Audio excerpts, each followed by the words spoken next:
Welcome me to Junior Genius India RA. Hi friends, তো আজকে আমরা বাংলা মিডিয়ামের এই নতুন চ্যানেল আজ আমরা খুললাম। আজকে আমরা পড়ব আঙ্কেল পজার হ্যাংস আ পিকচার। এটা লিখেছিলেন জেরোম কাপলা জেরোম। জেরোম ছিলেন একজন কমিক রাইটার, আর উনি খুব ভালো হারমোনিয়াম বাজাতে পারতেন। He is known for his best comic travelogues. উনি ট্র্যাভেল কমিক লিখতে খুব ভালোবাসতেন। তো এইগুলো পড়ে শুধু টাইমটা ওয়েস্ট না করে আমরা সরাসরি ইউনিট 1-এ আমরা চলে যাই।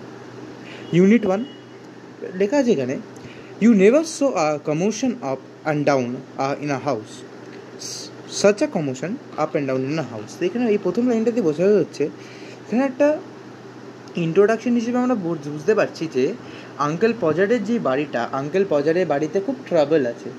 ট্রাবল মানে কি? ট্রাবল মানে হচ্ছে খুব অসুবিধা। যেমন আমাদের বাড়িতেও হয়, আমরা অনেক সময় করি এরকম যে আমাদের কারুর গান গাইতে আমরা ভালোবাসি, কারুর আমার কোনো একটা বোন যে ভিডিওটা দেখছে, সে হয়তো নাচতে ভালোবাসে, আর সে নিজের প্যাশনটাকে নিয়ে এগোতে চায়, তার নিজের ভালোবাসে সেটা নিয়ে সে এগোতে চায়। তো তার ফলে তার জন্য কি হয়, তার জন্য তার বাড়ি থেকেও কিছু ঝামেলা ঝঞ্ঝাট হতে থাকে। সেই ঝামেলা ঝঞ্ঝাট 24 ঘন্টা লেগে থাকে। সেই ঝামেলা ঝঞ্ঝাটকে এখানে বলেছে কমোশন। কমোশন মানে হচ্ছে ট্রাবল। কমোশন মানে হচ্ছে ট্রাবল। এই ভিডিওর নোটস, এই চ্যাপ্টারের সব কোশ্চেন আনসার নোটস সবই এই ভিডিও ডেসক্রিপশানে পেয়ে যাবেন। তো ওটা একবার একদম কপি করে নেবে, একদম ঝাড়া মুখস্থ করবে, ওইগুলো ওর বাইরে পেপারে আসবে না।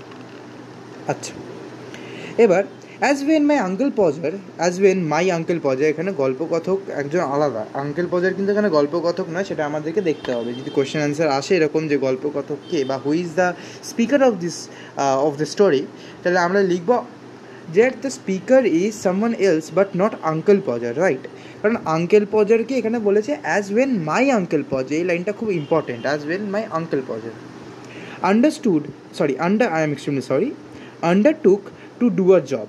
আন্ডারটুক মানে কি? ধরুন আপনি তোরা কিছু কাজ করতে চাইছিস, ঠিক আছে? তো তোরা কিছু কাজ করতে চাইলে কি হয় যে তুই ধর আজকে ভাবলি যে চল আজ আমি রান্না করবো, তাহলে কি হবে যে চলো আজকে আমরা রান্না করব। তো আজকে আমি আন্ডারটুক করলাম এটা যে আজকে আমার আন্ডারে রান্নাঘরটা থাকবে। তো এখানে আমি আজকে রান্নাটা করবো মানে কি, আজকে আমি রান্নাঘরটা আন্ডারটুক করবো, আজকে আমি রান্নাঘরটা দখল করবো, এক কথায় দখল করবো। তো এখানে আন্ডারটুকা জব মানে কি, আঙ্কেল পজার আমাদের সিদ্ধান্ত নিল যে এই কাজটা আজকে করবে। আচ্ছা, সিদ্ধান্ত নিয়ে ফেললো, দেখা যায় কাজটা করা যায় কিনা। A picture would have come home from the frame makers. একটা ছবি, যে ফ্রেম মেকার মানে কি, ধরুন আপনাদের কারোর একটা ছবি হয়েছে,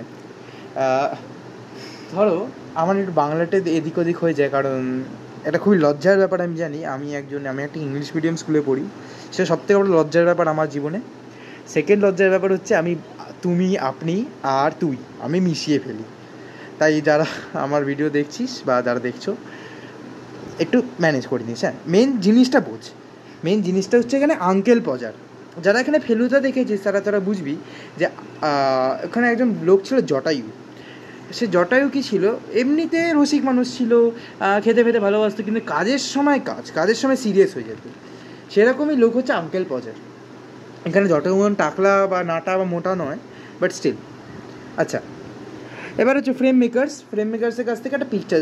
স্যার যদি খুবই আনফর্চুনেট হয়, তাহলে কারুর বাড়িতে যদি আনফর্চুনেটলি এটা কারুর না হোক, কিন্তু যদি কারুর বাড়িতে কেউ মারা গেল, কারোর বাড়িতে যাতে না হোক এটা, তাও ধরো কেউ মারা গেল, তো তার ছবি আমরা দেখবে একটা ফ্রেম করিয়ে রাখি। সেই ফ্রেম করিয়ে রাখাই হচ্ছে এখানে গল্পটা। এবার ও আঙ্কেল পজারের বাড়িতেও কেউ মারা গেছে বা কারোর একটা ছবি, যে কারোর একটা ছবি, তো সে বানাতে দিয়েছিল, ফ্রেম করতে দিয়েছিল, সেটা ফ্রেম করে বাড়িতে এসে গেছে। এবার এসে গিয়ে কী হয়েছে যে and B standing in the dining room মানে হচ্ছে যেখানে আমরা বসে খাবার খাই। বাড়িতে যেই ঘরে আমরা বসে খাবার খাই, যেখানে আমাদের খাবার টেবিল আছে, যেখানে আমি আপাতত বসে আছি, আমার সামনে গোল্ডেন টিপসে চা আছে, কিন্তু স্পন্সার নয়, এটা কেউ ভেবো না, এটা কেউ আমাকে স্পন্সার করে না। তো হ্যাঁ, যারাই হোক, যে আমি যেমন যে ঘরে বসে আছি, তো সেটাকেই বলে হচ্ছে ডাইনিং রুম, ঠিক আছে? তো এটা কি বলে ডাইনিং রুম? আমার একটু সামনে থেকে আমার সায়েন্টিফিক ক্যালকুলেটর আমি একটু সরালাম। এটা কি বলে ডাইনিং রুম? আচ্ছা, তাকে বলে ডাইনিং রুম। ওকে, এবার ডাইনিং রুমে এসে পড়ে আছে ওটা waiting to be put up, waiting to be put up,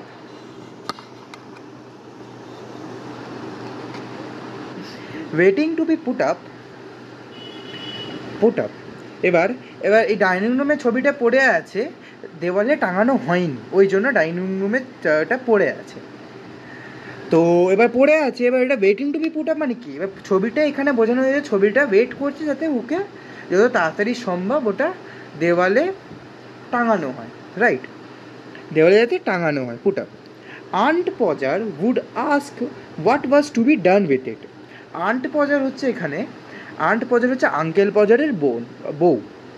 aunt, uncle aunty আমরা যেমন বলি সেরকমই আঙ্কেল পজারের বউ হচ্ছে আন্ট পজার। আন্ট পজার কি বলছে? Aunt Podger would ask what was to be done. Aunt Podger জিজ্ঞেস করছে যে কী করতে হবে, এটা নিয়ে কী করবো আমরা, উইথ ইট মানে এটা নিয়ে আমরা কী করবো। And uncle Podger would say, এবার এবং আঙ্কেল পজার বলে, oh you leave that to me, ও তুমি ওটা আমাকে ছেড়ে দাও, ওটা তুমি আমার ওপরে ছেড়ে দাও। Don't you any of you worry yourselves about that. তোমরা কেউ তোমরা এটার ব্যাপারে ভেবো না, আমি ব্যাপারটা দেখে নেব। এখানে আঙ্কেল পজারের একটা চরিত্রের ভাব দেখা গেছে যে আঙ্কেল পজার যে কোনো কাজে খুবই দক্ষ, যে কোনো কাজে দক্ষ হওয়ার ফলে সে নিজেকে নিয়ে খুবই কনফিডেন্ট, নিজেকে নিয়ে না মানে নিজের মধ্যেই সে খুবই কনফিডেন্ট একজন মানুষ। এরকমই কনফিডেন্স তোমাদের মধ্যে থাকতে হবে। ইংলিশে আমরা পরীক্ষায় 100% মার্কস পাওয়ার জন্য লড়ছি কিন্তু, আর আমাদের এই লড়াইটা কিন্তু জারি রাখতে হবে। আমরা জানি আমরা পারবো, আর তোদের দাদাকে যদি তোরা ফলো করিস অফকোর্স তোরা পারবি। আচ্ছা, worry your selves about that, I will do that. এবং তোমরা কেউ এর ব্যাপারে ভেবো না, আমি সব কাজ করে ফেলবো। And then he would take off his coat, এবং তারপরে সে নিজের কোটটা খুলে ফেললো।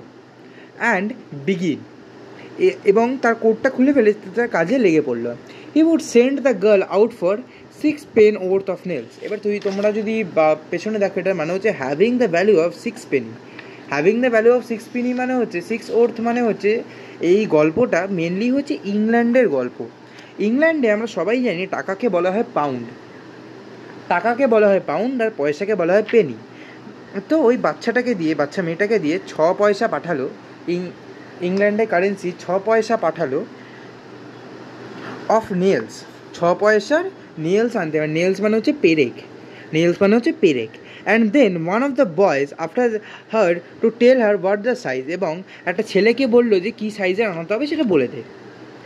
নাও you go and get me my hammer, এবার তুমি যাও আর আমার হ্যামার মানে হাতুড়িটা নিয়ে এসো। He would shout, and you bring me the rule, মানে চিল্লায় বললো যে and you bring me the rule, আমাকে আমার স্কেলটা এনে দাও। টম বলে একটা ছেলে ছিল যাকে ও স্কেলটা নিয়ে আসতে বললো। এতটা আই গেস সবারই ক্লিয়ার হয়েছে, রাইট? আচ্ছা, I shall want the step ladder and I had better have a kitchen chair. আমার একটা স্টেপ ল্যাডার চাই, এবং যদি ভালো হয় তাহলে আমার একটা কিচেন চেয়ারও চাই। আমার কিচেন বলেছিল ওই পাতায় যে আমার কিচেন চেয়ারটা এনে দাও, তো এখানে বলেছে কিচেন চেয়ারটাও লাগবে। আচ্ছা, and you don't go Maria, বলছে মারিয়া তুমি এখনও যাওনি, because I shall want somebody to hold me the light when the girl comes back, she must go again for a picture cut. তুমি এতক্ষণ আমাকে একটুখানি লাইটটা ধরে রাখো, আর যে মেয়েটা যাচ্ছে মেয়েটা আসুক। তো সে ছবিটার একটা তার, কর্ড মানে হচ্ছে স্ট্রিং বা তার, দেখবে তোমরা যে অনেক সময় আমরা ছবিটা সামনের দিকে হেলিয়ে রাখি, সেই সামনের দিকে হেলিয়ে রাখি কারণ হচ্ছে ছবিটা যাতে আমরা আরও দেখতে পাই ভালো করে। সেই সামনের দিকে হেলিয়ে রাখতে কিছু আমাদের দড়ি বা স্ট্রিং লাগে, সেই কর্ডটা আনতেই বললো। Tom, where's Tom, you come here. Tom কোথায়? টম তুমি এদিকে এসো। ইউ কাম হিয়ার মানে তুমি এদিকে এসো। ওয়েয়ারস টম, কোথায় Tom? I shall want you to hand me off the picture, আমি চাই যে তুমি আমাকে এই আমার জন্য এই পিকচারটা ধরে রাখো। এখানে পিকচারও আমরা দেখতে, এই ছবিটাতেও আমরা দেখতে পাই যে টম বলে ছেলেটি পিকচারটা ধরে দাঁড়িয়ে আছে। আচ্ছা, he would try to save the glass and cut its himself, এবং নিজের গ্লাসটা, ওই যে যখন দেখবেন আপনারা যে যখন ছবি ফ্রেম হয়ে যায় তখন একটা ওপরে কাঁচের লেয়ার পরিয়ে দেয় যাতে ছবিটা আরও সুরক্ষিত থাকে, সেই সুরক্ষা যাতে। এবার বাচ্চারা দেখবে, তোমরাও তো বাচ্চাই আমার কাছে, কিন্তু তাও তোমাদের থেকেও বাচ্চারা যারা আমাদের ভাই, তোমাদেরও ভাই যারা, তারা দেখবে যে কাঁচে যারা হাত কেটে ফেলে, তো সেটাই এখানে বোঝা যায় যে কাট হিমসেলফ মানে গ্লাসটা, তো এই গ্লাসটাকে বাঁচাতে গিয়ে ও নিজের হাত যাতে না কেটে ফেলে। Then he would spring round the room, এবং ও পুরো রুমে সব জায়গায় ঘুরে ঘুরে বেড়াবে। Looking for his handkerchief, he could not find his handkerchief, কারণ ও নিজের হ্যাঙ্কারচিফ মানে হচ্ছে রুমাল, ও নিজের রুমালটা কোথাও খুঁজে পাচ্ছে না। He could not find his handkerchief, ও নিজের রুমালটা কোথাও খুঁজে পাচ্ছে না, because it was in his pocket of the coat, কারণ এটা ওর কোটের পকেটে ছিল, যে কোটটাও পড়েছিল, যে প্রথমে খুলে ফেলেছিল তখন সেই কোটের পকেটে ছিল। And he did not know where he had put the coat, এবং ও ভুলে গেছিল যে কোটটা কোথায় রেখেছিল। All the house had to leave off looking for his tools and start looking for his coat, এবং পুরো বাড়ি ওর কোট আর ওর জামা, ওর জিনিসপত্র, হ্যামার ট্যামার সব কিছু কোথায় খুঁজতে লেগে গেল। And start looking for his coat, এবং ওর কোটটা খুঁজতে শুরু করলো। while he would dance around and hinder them, কারণ ও নিজের দিকে, কারণ এবার যদি না পায় ও ডান্স করতে শুরু করে দেবে, কারণ ও যাতে না খুঁজে পায়, মানে বলে না যে রেগে তাতই মতন করে নাচা, মানে শিব ঠাকুর যেমন তাণ্ডব করেছিলেন যেমন, ঠিক সেরকমই তাণ্ডব করবে আঙ্কেল পজার যদি ও নিজের কোটটা না পায়। সেটা এখানে ডান্সিং হিসেবে ওটাই বলে দেওয়া হয়েছে। অ্যান্ড হিন্ডার দেম, এবং ওটাকে খুঁজে বেড়ে, হিন্ডার মানে খোঁজা।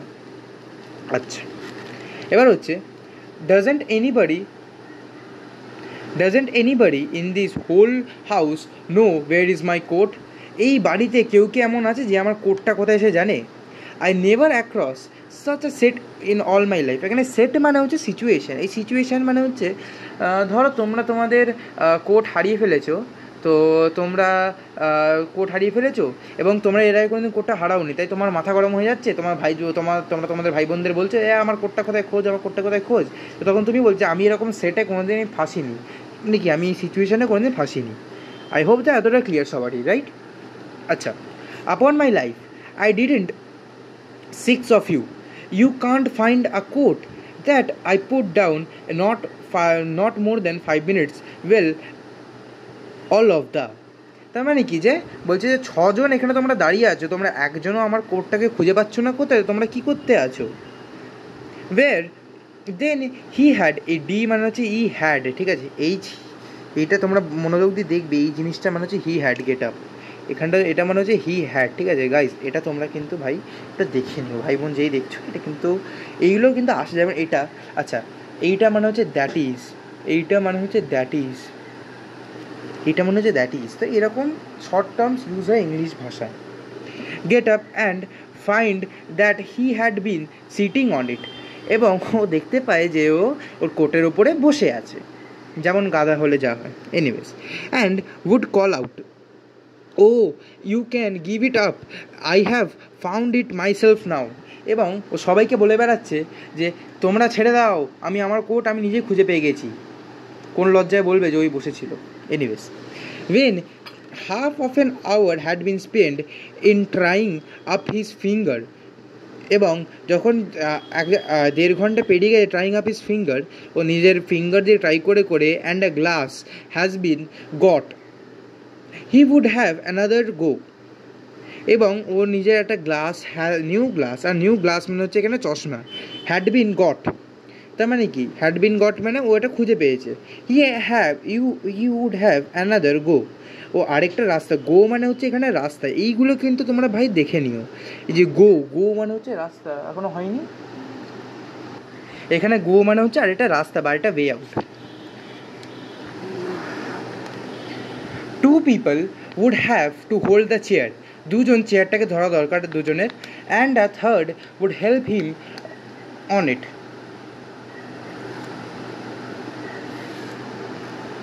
এবং third would help him on it and hold there, এবং একজন এবং তৃতীয় ব্যক্তি আঙ্কেল পজারকে হেল্প করবে। A fourth would hand him all the nails, এবং 4 নম্বর জন ওকে সব কটা পেরেক দেবে। And the fifth would pass him up the hammer, এবং পঞ্চম যিনি সে হ্যামারটা তাকে দেবে, মানে হাতুড়িটা তাকে দেবে। And he would take hold of the nail and drop it, এবং সে তাকে হ্যামারটা দিয়ে যে ঠোকাঠুকি করতে পারে সেটা সে করতে পারে, এবং সে তার নেলটা ড্রপ করে দেবে, মানে ফেলে দেবে। তো পঞ্চম ব্যক্তি তাকে হ্যামারটা দেবে, and take hold of his nail and drop it, এবং সব কটা দেওয়াদেবী কাজটা সে পঞ্চমজন করবে। আচ্ছা, there he would say in an injured tone, uncle পজার দেয়ার কেমন জানি একটা ইনজিওর্ড মানে হচ্ছে লেগে যাওয়া, ঠিক আছে, ইনজিওর্ড মানে লেগে যাওয়া। এখানে তোমাদের বই অনুযায়ী ইনজিওর্ড মানে হচ্ছে আপসেট, ইনজিওর্ড মানে তোমরা দেখতে পাচ্ছ ইনজিওর্ড মানে এখানে বলেছে আপসেট, কিন্তু যদি ইংরেজি ভাষা ধরো তাহলে ইনজিওর্ড মানে হচ্ছে লেগে যাওয়া, কোথাও লেগে যাওয়াকে বলে ইনজিওর্ড। কিন্তু তোমরা যদি তোমাদের পরীক্ষায় আসে ইনজিওর্ড মানে কি, তো তোমরা একদম চুপচাপ লিখে দেবে এখানে ইনজিওর্ড মানে আপসেট, UPCT।